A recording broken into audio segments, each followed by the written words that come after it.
Hey guys, it's Jerry from Off the Shelf Games, and since we're on this quarantine, we're kind of getting to something that we've been wanting to do for a while now, and that's kind of do how to play / review videos. So this is going to be our first one. It's a game that we've played a couple times here recently in Extraordinary Adventures Pirates by Glenn Drover and Don Bayer, and published by Forbidden Games. So yeah, so here's how to play.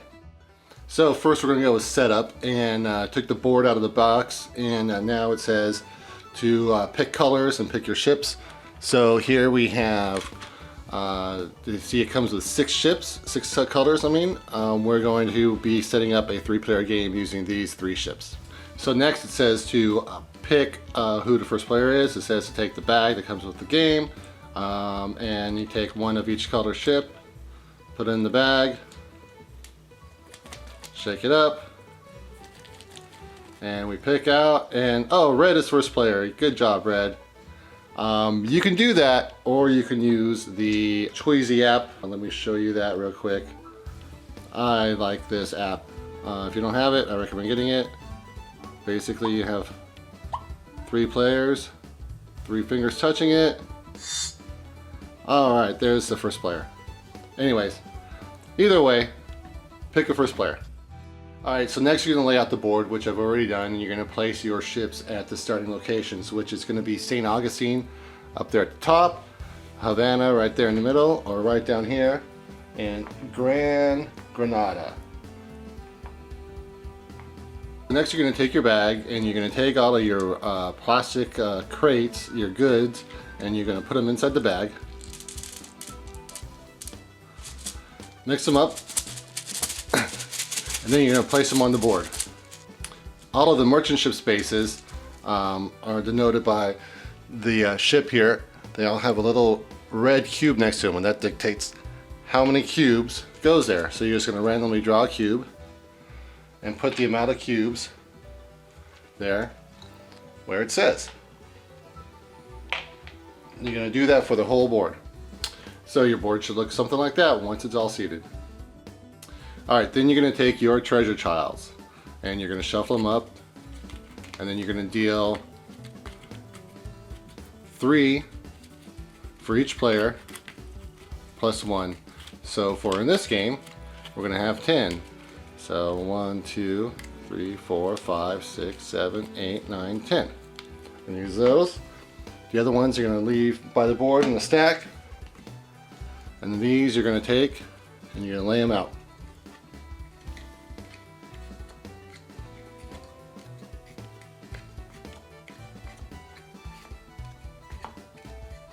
And then these are what you can get when you get to port. You can trade in these goods to get this treasure. They'll give you that victory points at the end of the game. Alright, so next you're going to give each player their starting hand of cards, the starting deck of cards, and it's easy to find because they got different colored back. So, you know, green gets the green deck, yellow, the yellow deck, and then red will get their own deck, red.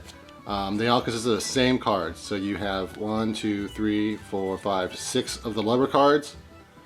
You have 3 of the able-bodied seaman, and 1 of the sailing master's mate. I'll go into these cards a little bit more detail in a little bit. Alright, then next you're going to take the merchant deck. These are denoted by these coins up here in the top left corner of the card. You're just going to take this deck,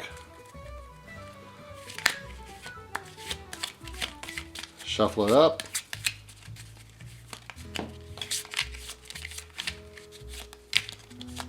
and that's going to go over here in the top left corner of the board.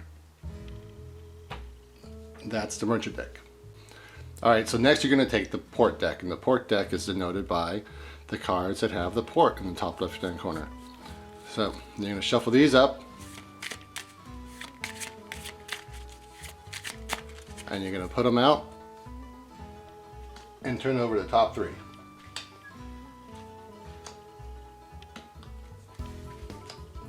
It should be noted that there are a set of cards in there that have these symbols in the top right corner.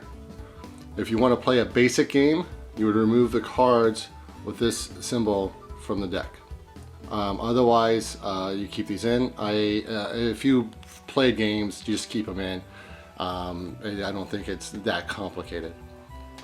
Also, an advanced option that they have in the rules is your pirate crew. I recommend using these. It just adds another level to the game. And what you're going to do is, in reverse turn order, you're going to place these out at ports. So starting with the yellow player, they're going to place one of theirs at a port of their choice, like so. And we're going to follow suit with each other player. So it looks something like that with the pirates out. Alright, and finally we're going to do starting bonuses. First player gets no starting bonus, but second player gets to randomly choose a cube from the bag, and they got a yellow one. And then the third player is going to get to pick their choice from the bag, and they look in the bag and they're going to take this brown one.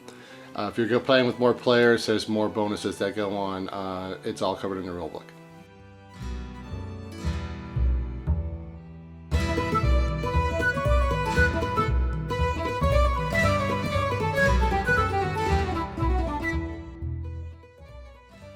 Alright, and that's the setup, and now into how to play.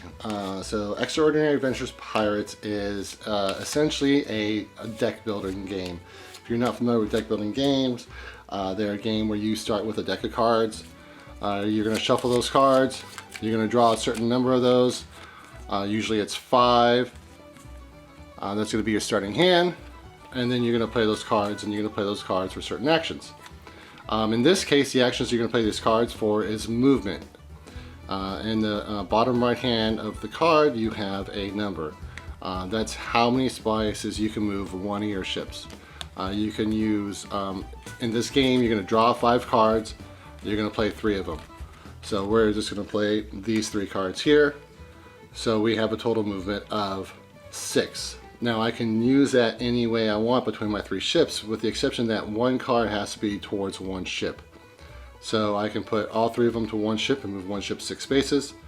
I can put 2 of them for one ship and 1 for another, or split them up between all 3 ships. The choice is mine. So let's say I decide to use all 3 of my cards to move. So I got 6 movements, and I'm going to move my ship from Havana, and it's going to go and get the cargo from that merchant ship right over there. So I'm going to move my 6 spaces. 1, 2, 3, 4, 5. I have 6. I get to the cargo ship. I take my cargo, and I also get a merchant card. And so I'm going to add this merchant card to my deck in my discard pile.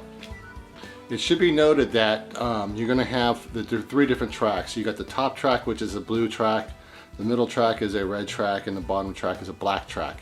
Right now we're on the middle track, the red track. I just went and got the cargo ship with the red ship. It should be noted that from the tracks you have these different spears or spires that come off. Once you head down one of these, you have to continue in that direction. When you play your cards, you can go both forwards and backwards. But once you head down one spire, you have to go to the end before you can come back. Certain cards can change that and make you go in different directions. It's especially noted when you come down here to come towards these ports. The other thing you can do on your turn is you can head to port. You can bypass the merchant ships if you want. So here I'm going to have the yellow ship, and it's going to go to port. So it's going to move, bypassing and stopping at port. It just so happens that they have one of their pirates there. So they're going to take their pirate, and one of the things you can do in port is you can buy one of those treasure chests that I showed you earlier. Now yellow is going to choose this treasure chest because they have 1 yellow, 1 brown, and 1 white cube. They're going to put this back in the bag. They're going to take this treasure chest and they're going to put it down in front of them. And then they're going to put the pirate they captured on top of that treasure chest. Now at the end of the game, that treasure chest would normally be worth 4 victory points, but because they got the treasure when they rescued their pirate, it's going to be doubled. The other thing that you can do when you go to port is you can get a port card. You can take one from the face up, or you can take the top one from the face down card. I'm going to take this one. As you can see, this one is the First Mate St. Augustine. and I can move 2 extra spaces on the blue track. I can do that once per turn. So let me go over the cards a little bit. Some of the cards just have, this is a flavor text down here. They all have a movement down here for the most part. You do have other cards that actually have a power. This one here says discard 1 card from your hand out of play. You can either do the power or the movement. You can't do both. You have to choose. So for example, for this one, I'm going to discard 1 card from hand out of play. I would take this lever, take it out of play, and then this card would go in my discard pile. Then you also have the 2 special cards from the advance I showed you. They have different powers, and the top tells you how often they can do it. Like this one right here says, draw 2 new cards from the port deck, or move 3 spaces. If you do the power, because it's got a skull and crossbones, you can only do that 1 time, and then this card comes out of play. This one, however, move 2 extra spaces on the blue track once per turn. When you play it the first time, you're going to play it down in front of you, and then each turn you can do that power. So these are pretty powerful cards. Alright, the game ends immediately when 1 ship gets to Trinidad. Yellow gets to Trinidad, the game ends immediately, and then we go into end game scoring. End game scoring really consists of victory points you got from your treasure chest, victory points from pirates, and where you end up in on the board as far as placement goes. At the top of the board, you'll see that they have the victory point count for the amount of players, and this is per each track. Remember, there's a blue, a red, and a black track.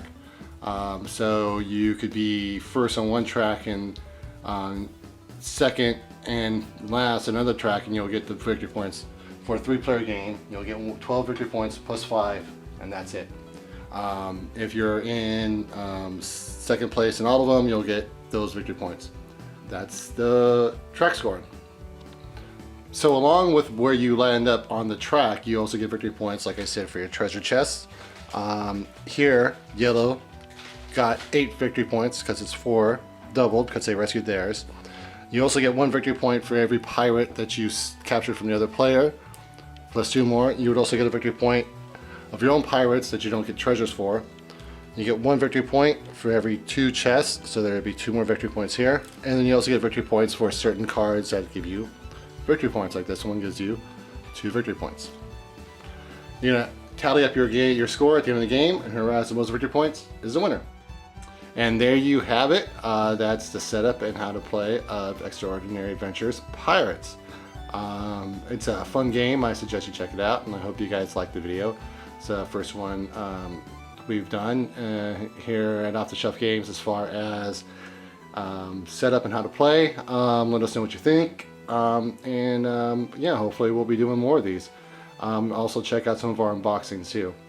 And if you're ever in San Diego, come check out our store, Off the Shelf Games. Thanks. Bye.